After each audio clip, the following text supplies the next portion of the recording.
tinggal diberikan sentuhan di area pipi. Ya, di area pipi. Nanti responnya adalah anak harusnya akan menggerakkan kepalanya mencari sumber stimulusnya ini. Apabila di pipi sebelah kanan, dia akan tengok ke kanan. Di pipi sebelah kiri, dia akan tengok ke kiri. Ini hanya bisa diperiksa maksimal sampai 3 bulan. Harusnya 3 bulan itu dia sudah mulai terintegrasi. Sejak lahir kalian bisa palpasi, bisa periksa di area pipinya, kalian dengan sentuhan-sentuhan nanti dia akan mengikuti. Nanti mulai 2-3 bulan mulai hilang atau terintegrasi. Karena kemarin ingat di usia 3 bulan dia sudah mulai ke midline anggota gerak tubuhnya, mulai ke midline, tangan mulai masuk ke mulut, nanti 4-5 bulan kaki yang masuk ke mulut, ambil mainan dimasukin ke mulut gitu ya, mulai ke arah tengah tubuh. Kemudian sedangkan yang yang routing tadi di sebelah pipi, yang shaking itu di mulutnya. Ya, di mulutnya kita sentuhkan, terkena dengan bibirnya kita sentuhkan, nanti refleks dia atau hasil dia akan mengenyot. Gitu. Sejak dari lahir teman-teman sudah boleh periksa. Oke, kemudian refleks Moro. Nah, Moro ini refleks kejut. Jadi lihat gambarnya, nggak perlu kelihatan ya. Tangan ke posisi ekstensi seperti ini. Ya, biasanya kita gendong seperti ini, kita gendong karena dia sudah ada sejak lahir. Sejak lahir itu kan anak belum punya kemampuan head neck controlnya ya. Jadi teman-teman harus sanggah area kepalanya. Kalau kita mau periksa Moro reflex, itu bisa kita jatuhkan secara tiba-tiba. Nanti efeknya dia akan mengekstensikan tangannya seperti ini. Kakinya juga sama. Ada dengan cara seperti itu, ada dengan suara hentakan yang cukup keras. Kalau di orang Jawa dulu ada yang bilang baru lahir langsung digebrak tuh mejanya ya, biar gak kagetan. Padahal seharusnya memang bayi harus punya refleks Moro. Memang harus kagetan di baru lahir itu tadi. Nanti harusnya terintegrasi di usia 5-6 bulan. Ya, oke. Kemudian palmar grasp. Palmar ini itu adalah refleks menggenggam. Jadi biasanya nanti ketika anak itu diberikan stimulus di area telapak tangan dan telapak kaki, dia akan berefleks langsung memfleksikan jari-jarinya atau menggenggam sesuatu yang menempel di telapak tangan atau telapak kaki anak tersebut. Kalau kaki juga nanti akan mencengkram. Ya, itu grasp reflex. Seharusnya nanti mulai terintegrasi atau mulai hilang di usia 6 bulan. Nanti mulainya 4 bulan. Mulai 4 bulan anak itu seharusnya dia sudah mulai banyak membuka. Tetapi kalau masih di bawah 3 bulan, kalau teman-teman amati pasti posisi tidur pun tangan akan genggam seperti ini. Ya, yaitu refleks palmar grasp-nya masih optimal di situ. Memang harus muncul.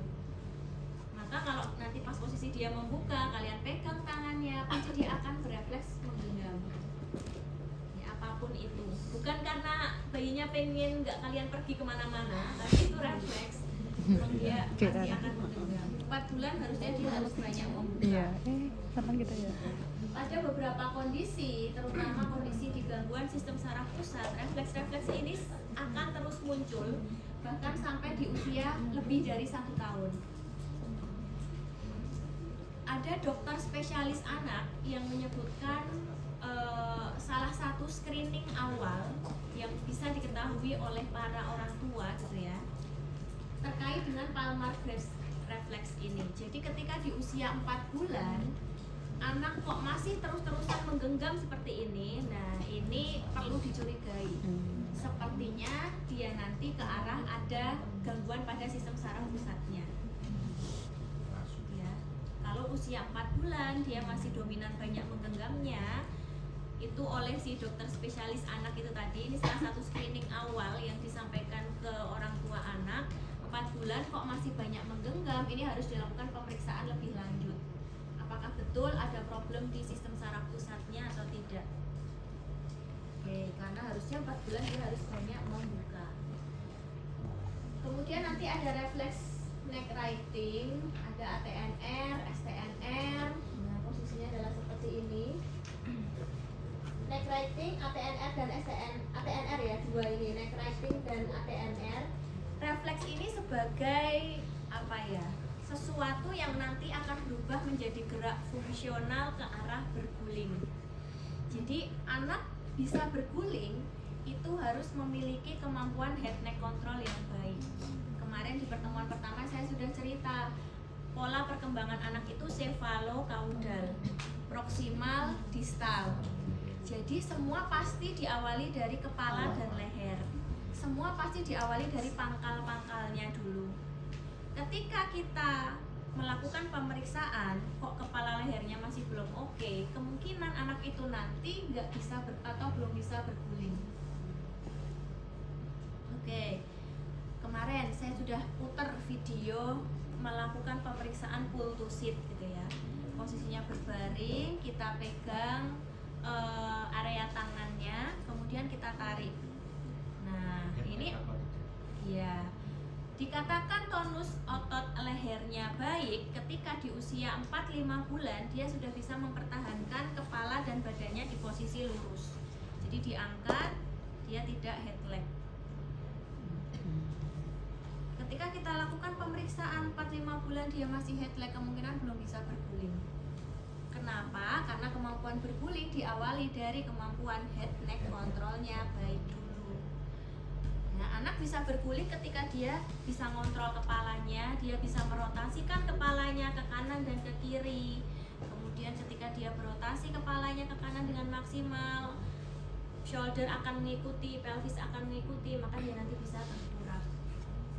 Kemudian dilanjutkan dia bisa berguling, diawali dari atas dulu. Nah, kemampuan dari kepala leher yang baik ini diawali dari refleks primitif, neck righting dan juga ATNR. Neck righting itu yang atas ini. Jadi ketika kepala kita gerakkan atau rotasikan ke salah satu sisi akan diikuti shoulder dan pelvis dia secara refleks. Ya, belum gerak aktif disadari. Kemudian kalau yang ATNR ini asymmetrical tonic neck reflex itu kayak gini gambarannya. Pernah lihat kan bayi posisinya kayak gini? Jadi dia kalau ditidurkan terlentang sejak lahir sampai 4-5 bulan, biasanya sampai 3 bulan gitu ya. 3 bulan kan soalnya bayi sekarang udah mulai miring-miring, udah mulai tengkurap tuh 3 bulan. Diposisikan terlentang, itu posisi kepalanya bukan menghadap ke atas, tapi biasanya dia akan nengok ke salah satu sisi. Ketika kepala nengok ke salah satu sisi akan diikuti oleh ekstensi lengan yang searah, fleksi lengan yang sebaliknya. Akan seperti ini posisinya. Jadi ketika menengok, tangan akan seperti ini.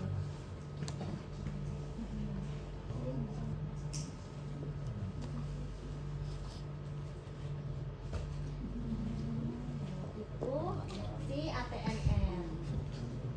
Asymmetrical tonic neck reflex. Jadi tonus pada otot leher. Refleks tonus pada otot leher. Masuk sih. Kemudian nanti ada symmetrical tonic neck reflex. Nah, kalau ini arahnya adalah nanti kemampuan merangkaknya dia. STNR. Dia baru mulai muncul setelah ini terintegrasi, STNR baru mulai muncul.